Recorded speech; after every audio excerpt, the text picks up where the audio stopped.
You know, when we first came here, and they told us, yeah, you guys, it's going to be 3 or 4 of you living and working with an Iraqi company, there was definitely, you look at that situation, and it's kind of hard to imagine doing that.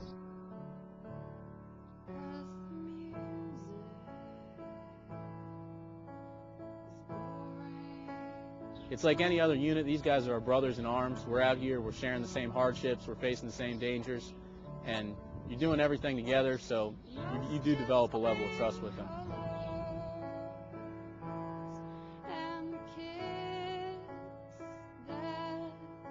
We're really close. It's a lot different than any other unit you'd be in.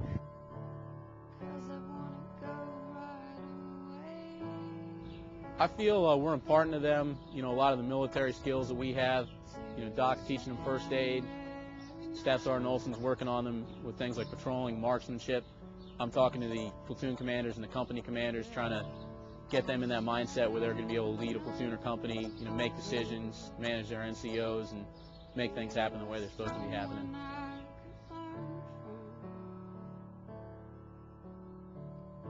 The level of medical care out here is pretty much nothing. You know, these people don't really have doctors or hospitals that they can get to easily.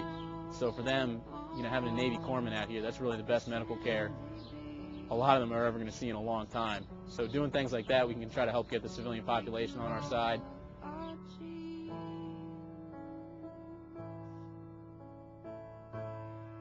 Two rockets that were launched from the west aimed at our compound, and luckily they missed, but unfortunately they landed in the surrounding neighborhood, and there were a couple of families that were sitting outside and landed right in their backyard.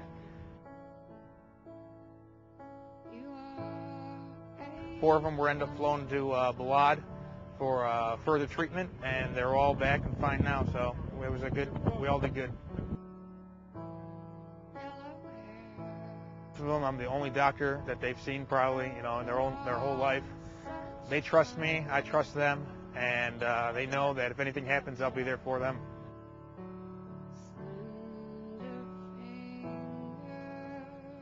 It's definitely safer now than it was when we started. You know, there's a lot of things going on here. Out to the west there, there's a school that just opened up a couple months ago. When we first got here, the area was so unsafe that the people, they didn't feel safe sending their kids to school.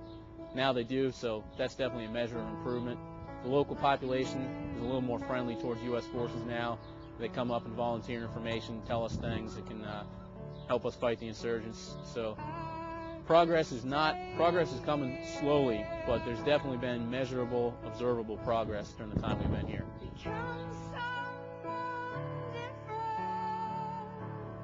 If you were an American and you saw that kind of school anywhere in America, it would shock you. I mean, you know, it's a half bombed out building, no power, no electricity, no glass in the windows. I mean, it's just basically this empty building that they're having a school in.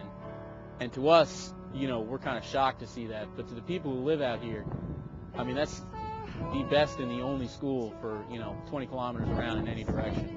And that represents, you know, the people in this area having the ability to send their children there and try to, you know, put them on the road to a better future. You know, give them something, some kind of opportunity other than, you know, being unemployed or being a shepherd or whatever. So it's something that means a lot to the community.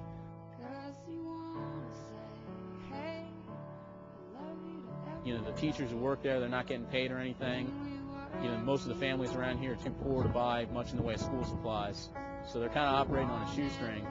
So for us in the Iraqi Army to be able to go there and help them out, that's something that's very significant for the community, and it kind of builds a link between the community and the Army.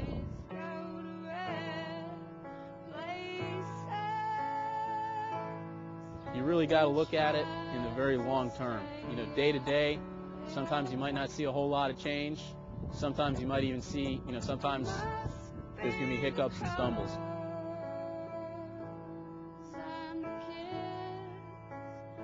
Really, the most important thing is the troops, the soldiers, they're brave and they're tough. And that's the kind of foundation you want. You can teach somebody marksmanship, you can teach someone to do patrols, you can teach them, you know, how to do land navigation. Those are all skills you can teach. But if someone's a coward or someone's weak, you're not going to be able to change that. These guys are brave, they are tough. They've got that, so we can teach them those teachable skills.